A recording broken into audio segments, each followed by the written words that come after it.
Alright, today we're going to be replacing this acceleration sensor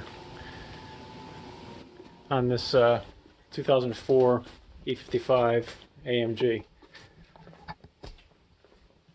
This should be an easy thing to do. I haven't even really scoped out anything yet. I just remember where it is, the sensor. So we're going to check it out live. I can already tell you that I'm probably going to need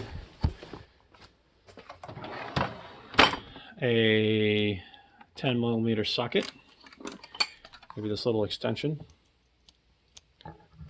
There we go. All right, should work. Chances are 10mm bolts hold this sensor down. Oh, opening this hood with one hand, not as easy. There we go. Okay. All right, and here's the culprit right here. This guy right here. Are those 10s? I don't know. We're going to find out. Let's get this thing set up somewhere. What are we thinking here? Maybe like this? How's that? That's something, right? All right. So, step one, electrical connector. Squeeze and pull. Wow, that was difficult. Oh no, it's not 10. I have to make a trip to my toolbox. Probably 8.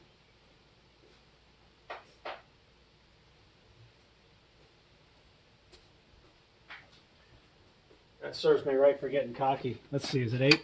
Yep. Okay. What am I, halfway done now? Now unscrew this. I was getting, I got an Airmatic malfunction. I think it said Visit Workshop.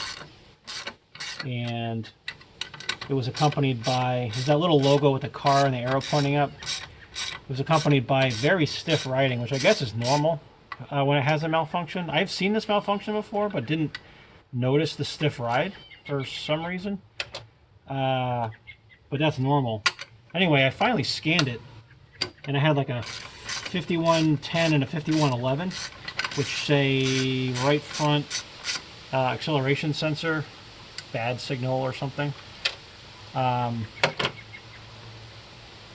first I thought it was the ride height sensor, so that's it. This is the guy. I don't know if this is like a MEMS. Yeah, it must be a MEMS device, but alright, so now we're gonna open up the new guy here. Very difficult job. I don't know if I'll be able to get through it without a break. Alright, got that down. I'm gonna shove these bolts in. Very nice.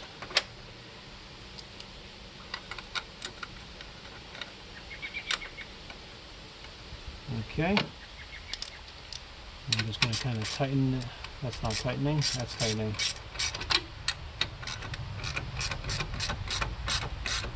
Tighten that up.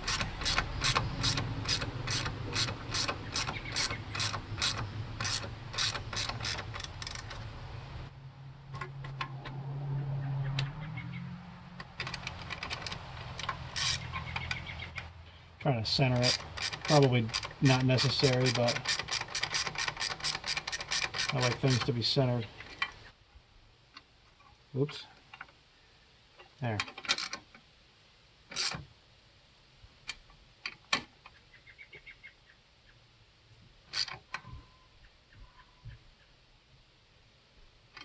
I bet that's just about good there.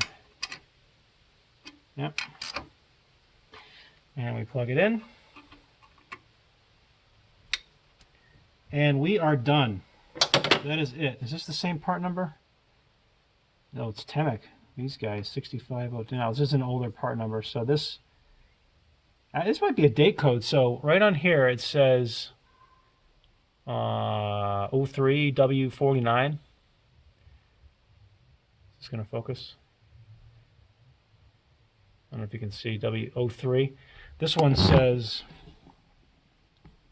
20.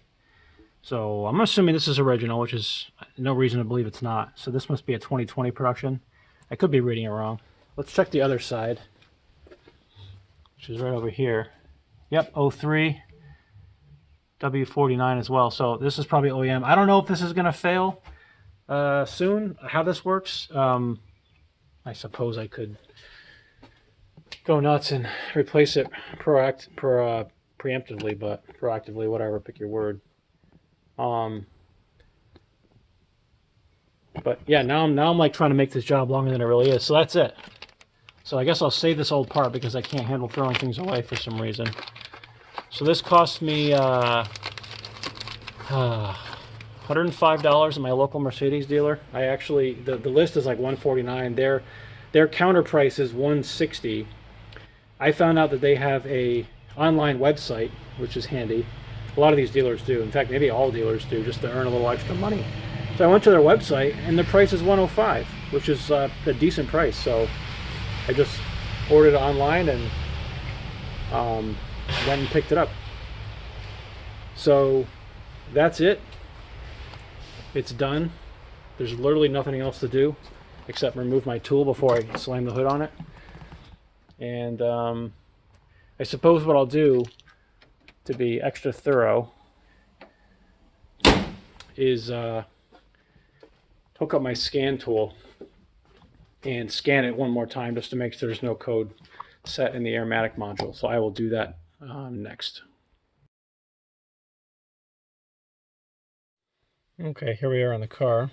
I'm going to turn the keyless to, I guess, on. And we'll turn the fan off. Okay, here we go. I'm getting familiar with this routine.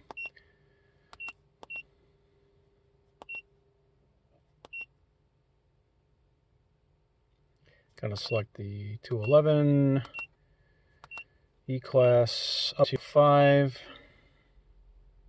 sedan, gas. Oh, I gotta unplug my Bluetooth. Left-hand steering. Manual select. Otherwise it'll scan all the modules. Suspension. Check it for codes. Read fault code. None. That was easy. I guess there's nothing to do now but test drive the car. Oh, we can look at information. I should have checked that before I replaced the sensor. That would have been interesting to see if it was out of whack or not. But those are very close now, so that's good. I replaced the right B24/4, so I'll put a little screenshot of the codes. The code actually said B24/4 in it, so it literally identified the exact sensor. And yet I still misinterpreted it as a ride height sensor. That's my bad. So I guess that's it. What does all this do? I don't even know. Level, okay. Those are some numbers. Wake up process. Pressure sensor. Okay, yeah. Cool. Level sensors. Did I go in here already? No, I didn't. Okay, that's another one. Those are the raw voltage output, and this must be another voltage output. Oh, no, this is just ignition voltage. Okay. I don't know what wake up process does. Pressure sensor. Air pressure. Very good. However much bar is. Yeah, what is this wake up process? Off. Okay. Lock position. Off. Okay, that seems kind of limited. National version, probably US. Yep. Wow. Well, this is all very predictable. So that's it. There's nothing to clear. There's nothing to do. It doesn't have any codes anyway. Okay. So we're done. I mean, I have to test drive the car, but I'm sure that'll be fine. Thanks.